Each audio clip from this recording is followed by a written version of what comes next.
So America போகும்போதெல்லாம் நிறைய தடவை அதுக்கு முன்னாடி அமெரிக்கா போயிருக்கேன் நான். அமெரிக்கா அப்புறம் க்ரீன் கார்டு அப்ளை பண்ணேன், கேஷுவலாக அப்ளை பண்ணேன் sir. I got my green card. அதுக்கான இது தகுதி இருக்குன்னு அவங்க நினச்சாங்க. They gave me the green card. எனக்கு க்ரீன் கார்டு கையில் வந்து என்ன பண்ணுறதுன்னு தெரில. ஸோ வந்து அதுக்கப்புறம் வந்து ஐ ஸ்டார்டட் லிவிங். அண்ட் நிறைய அமெரிக்கா லைஃப் எனக்கு சொல்லி கொடுத்துச்சு sir. DIY, do it your self. அப்படியா? எல்லாத்தையுமே வந்து நம்ம ஏன்னா நமக்கு இங்கே இருக்கும்போது நமக்கு நிறைய பேர் ஹெல்ப் பண்ணுறதுக்கு டக்கு டக்குன்னு கிடைக்கும். அங்கேயும் யாரும் ஹெல்ப் பண்ண வரலன்னு சொல்ல பண்ணுவாங்க. அவங்களுக்கு ஆஃபீஸ் இருக்கும். அது இந்த அளவு சர்வீஸ் இருக்காது. ஒன்றும் இல்லை, ஒரு எலக்ட்ரீஷியன், பிளம்பரு, கார்பெண்டர் எல்லாம் இப்போ நான் எனக்கு வந்து எல்லாத்தோட பேசிக்ஸும் தெரியும். எல்லாம் ஒரு கார்பென்ட்ரி ஒர்க்கா இது இப்படி பார்ப்பேன், ஓஹோ இது இப்படி போயிருக்கா, இந்த பிளாங்கை வாங்கிட்டு வா, இதை வச்சு போட்டால் இது ட்ரில் பண்ணி போட்டு ஃபிக்ஸ் பண்ணுறேன். ஒரு எலக்ட்ரிக்கல் ஒர்க்கா பேசிக்ஸ். அமெரிக்க வாழ்க்கையை கற்றுக் கொடுத்தது. அமெரிக்க வாழ்க்கையை கற்றுக் கொடுத்தது. குப்பை தொட்டி எடுத்துகிட்டு போய் வாசலில் வைக்கணும். இந்த நாள் தான் வருவாங்க, அதை விட்டுட்டோம்னா அடுத்த வாரம் தான் ட்ராஷ்மேன் வருவார்.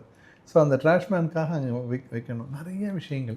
அண்ட் நான் வந்து இந்த டிரைவிங்னா எனக்கு கொஞ்சம் craze sir. East coast to west coast வந்து போகிறதுக்கே அங்கே 3 நாள் 4 நாள் ஆகும். 2 தடவை ட்ரைவ் பண்ணியிருக்கேன் ஸ்னோ ஸ்டார்ம்ஸில். அதுவும் எனக்கு அதெல்லாம் சேலஞ்சிங். நான் இங்கேயே பண்ணுவேன். இங்கேருந்து பெங்களூரு, ஹைதராபாத்லாம் வந்து நான் ட்ரைவ் பண்ணி போவேன். எனக்கு ரொம்ப பிடிக்கும். நிறைய பேர் அந்த ரிஸ்க்கெல்லாம் எடுக்க மாட்டாங்க. நான் கொஞ்சம் அட்வென்ச்சரஸ் சார், அது ரொம்ப பிடிக்கும் எனக்கு. எனக்கு இந்த அட்வென்ச்சர் லைக் சார், எனக்கு இதுக்கப்புறம் ஒரு வாழ்க்கை இருக்கான்னு தெரியல. இந்த வாழ்க்கையில் இந்த மாதிரியான விஷயங்களெல்லாம் பண்ணி பார்க்கணும் அப்படின்னு எனக்கு ஒரு ஆசை. ஸோ அமெரிக்காவில் வந்து அமெரிக்கர்களே போகாத குக்கிராமங்கள்லாம் நான் போயிருக்கேன். அந்த மாதிரி அப்புறம் வந்து சவுத் அமெரிக்காவில் உள்ள இடங்கள்லாம் சுற்றி பார்த்துருக்கேன். ஸோ எனக்கு அதெல்லாம் ரொம்ப ரொம்ப பிடிக்கும். ஒரு நிறைவாக இதெல்லாம் இருக்கணும்னு நினைப்பேன். வெறும் அது ஆனால் இப்படி பண்ணுறவங்களெல்லாம் நான் வந்து குறை சொல்லலை.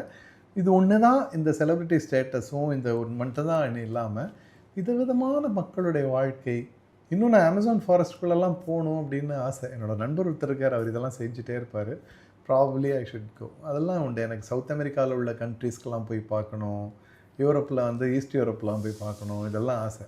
நம்பியார் சார் ஒரு இன்டர்வியூவில், பழைய இன்டர்வியூவில் பேசியிருக்காரு இப்படி. அது இப்போ வைரலாக போச்சு கொஞ்சம் முன்னாடி.